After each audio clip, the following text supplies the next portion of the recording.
something? I don't believe you had the pleasure of meeting Oh no, the dragon! Hello everyone, I'm back after a little bit of delay. I don't know if anybody saw the comment I left on my channel because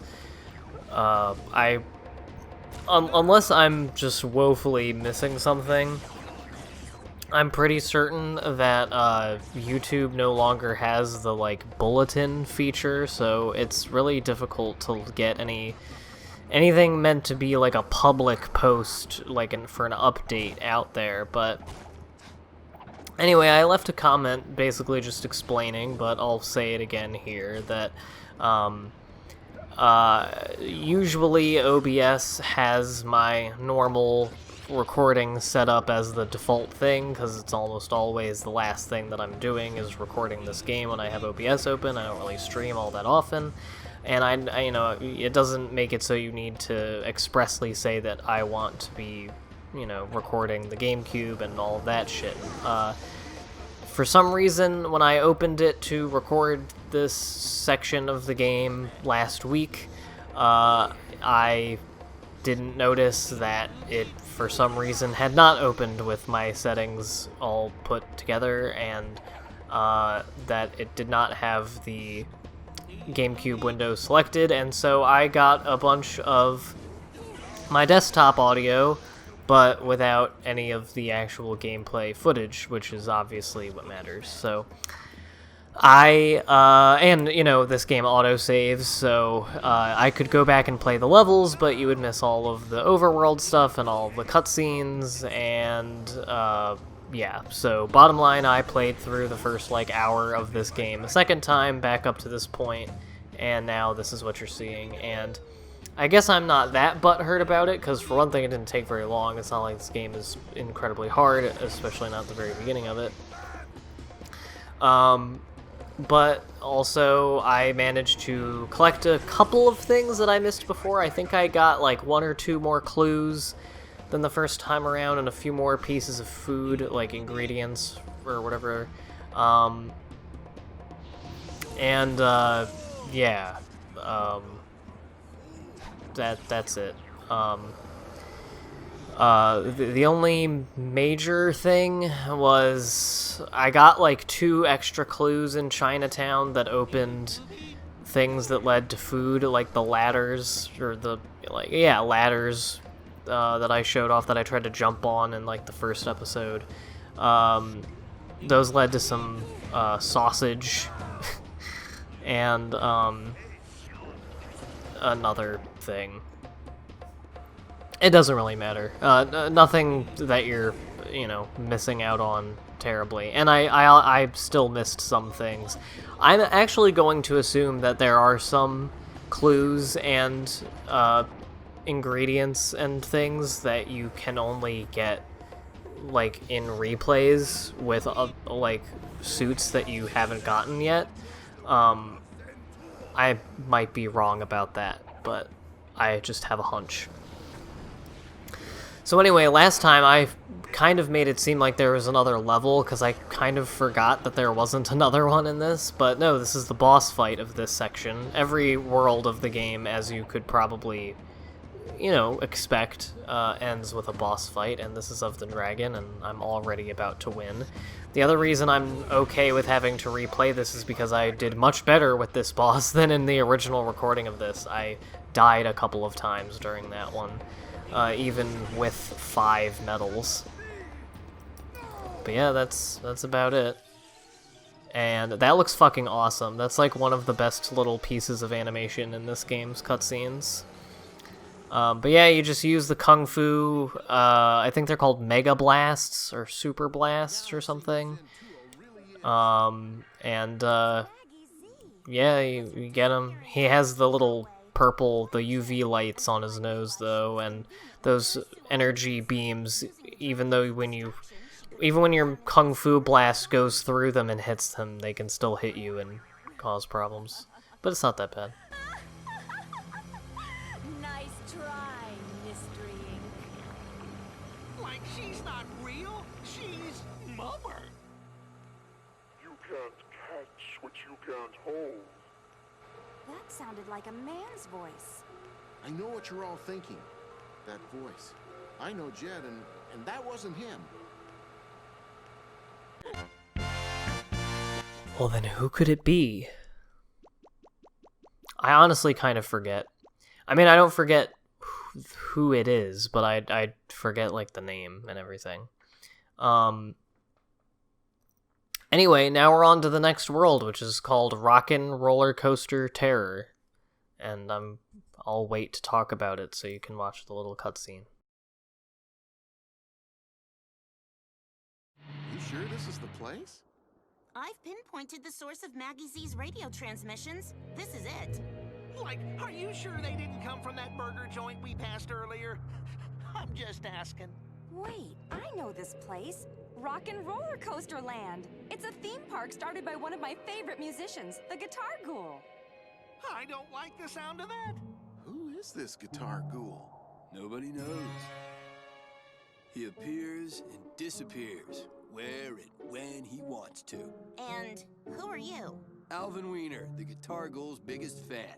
Tonight, he's on a rampage. He's frightened everyone else away. Yeah. Haunted theme park is our next thing. I quite like this world. I think it's pretty cool. Yeah, I don't know. It's neat. Oh man, I love fucking smashing open stuff and getting those Scooby snacks. It's one of the best parts of this game. I swear to God, my dumb, like, chimp brain is the reason I play all these licensed platforming games for children, is because, and it's the reason I did when I was a child, because I just love so many of them. Of the games that I think of, these licensed games, that many of them aren't even good, like, or particularly well put together, or even enjoyable games. Like, one of the constant things across all of them is that they have a lot of stuff that you can just easily smash open and give you points or snackies or something, and it just satisfies me to do it, so I do it, and I play these games. Guitar Ghoul tonight? Oh yes, what a wonderful, terrible sight he was. Okay, weirdo. That's the thing about Scooby-Doo, is all characters are sus, even if they end up being nothing. They really like that piece of music. Got a lot of mileage out of that one.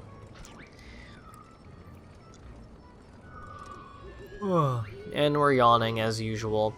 I woke up this morning with a weird, like, pain in the front of my chin. It's still there, and I'm trying to figure out what it's from. I hope it's not a big problem or anything, but I yawned a minute ago, and I do a lot of yawning throughout my day because I'm very tired all the time and bored. But I think it might be from straining myself with yawning all the time. Because, you know, when you yawn, you do a lot of, like, jaw flexing or whatever, I suppose. So maybe I should stop doing it. But swallowing your yawns is kind of painful, too, and takes a lot of effort. Anyway, the first level of this is the haunted house, and, yeah, like I said, I like this level. It's fun. I don't remember it. Chinatown, I think, is as far as I got when I was a kid. In fact, the last episode, the last level of the Chinatown world, is the only level from the game that I actually explicitly remember from back in my Blockbuster renting days. So, this was uncharted territory for me when I played through the game back in August? Something like that, whenever I played this game. Which was on a whim. I just wanted to see if any images or whatever, just tactile memories came out of playing it again, but not really. I remembered a couple of parts. I remembered the Kung Fu suit. I remembered the Scooby-Doo when you do the Super Blast, or Mega Blast. It's one of those. It said it earlier in the video. I haven't been paying attention. But who cares? I'm fine with calling it the Kung Fu Blast. That sounds kind of like Mountain Dew, like Baja Blast.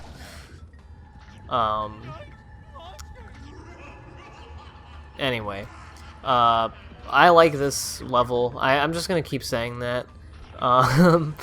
I like it because it reminds me of the theme park level from Banjo-Tooie, kind of.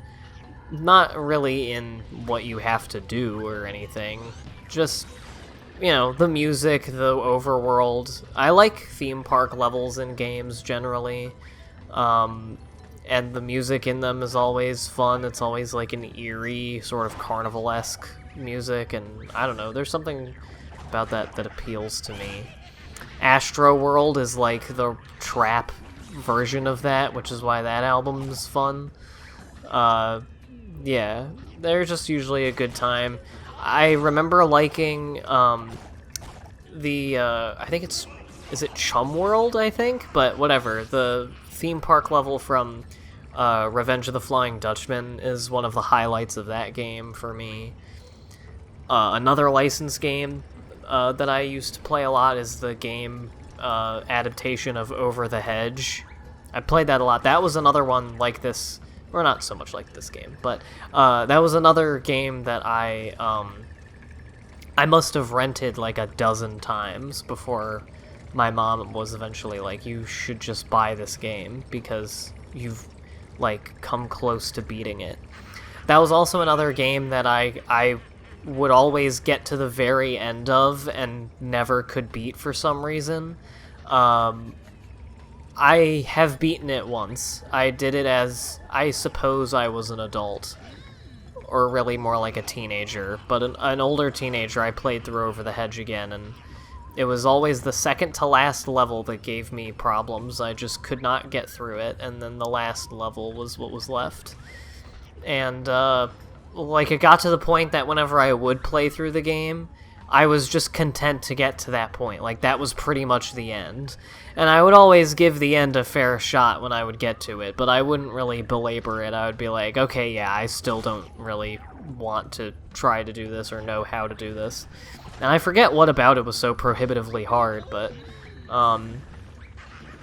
it was probably nothing that insane. It was like Battle for Bikini Bottom. I just kind of sucked at the game. And the more I think about Battle for Bikini Bottom, honestly, the more I'm kind of surprised that I couldn't do that last part as a child, because I think there are harder parts in that game that I, like, eventually got good at. And I don't know what it was about that level specifically that was just, like, very, insurmountable to me. But then again, like, the rolling ballroom is annoying, but I can do it in a few tries usually now. I don't know, maybe I just sucked at video games even more than I thought I did. But then I do shit like this, and I remember that I still suck at video games.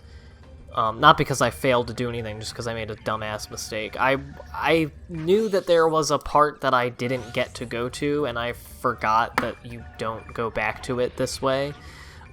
Especially because they put this fucking thing here, this chandelier, that you can't swing on as far as I know, and that is a complete red herring for getting back across. Because it's at the end of this little section that you get to go back, and there's a clue that I didn't get to go to because it was off of the path. But yeah, I forgot about that, and so I was trying to jump across the chandelier, which I just would have found nothing and then gone back, but instead I fell to the very beginning of the level, and there's no way to just fly back up there, so I had to go back through the level again, which didn't take very long because I'd cleared out all the enemies and done all the bullshit, and it's not a super hard level, but I was still annoyed that I suck that bad. But whatever. The other thing to report is that in the hiatus from this, I managed to see Scooby-Doo on Zombie Island again. I think I mentioned that after I watched Witch's Ghost. I wanted to try to go through all of the direct-to-video Scooby-Doo movies, and the one I was most eager to rewatch was Zombie Island, because I remembered it being my favorite. And, I mean, I still need to see the other ones. I haven't watched any other ones yet, but I stand by that so far. I really liked Zombie Island. I thought it was good. There's just a lot of entertaining things about it. The animation was really pretty and nice and fluid. And like expressive and colorful. It was a very nice looking movie. It was pretty funny. I liked that there was like 10 whole minutes just dedicated to Shaggy and Scooby eating. Like that's commitment. And it was great fun. Once again, I don't really like know any of the sort of greater story implications or anything like that. I haven't delved too deep into it. I was just watching it at my house with my girlfriend and having a nice time watching Scooby-Doo. So, but like the zombie shit was cool. There were some really bad songs. The songs were shitty. They were these like rock songs all by the same band. They really like. I guess they hadn't gotten that Billy Ray Cyrus money because they did like a nondescript Bowling for Soup ripoff band for the opening. Yeah, the songs all had lyrics that were like, "The zombies are here and you're really scared. They're so scary, they'll eat your bones." Like, it was just very matter of fact, like, you are scared. They are coming for you. The zombies are here and they're scary zombies, but like vaguely to a melody, and they were cracking me up. Just excellent stuff. The way that these annoying things work, I think, is that if they're on screen, then they startle you and you take damage, and it's very annoying. So my advice is to get them off of the screen. I thought that it was you had to be in some proximity to them, but then one time when I was playing through this game, I was like 30 feet away from it, but it was still on screen behind me, and I got hurt. So I'm assuming that is what it is. Where do you think you're going? Oh no, it's the ghoul. It's the musical ghosty.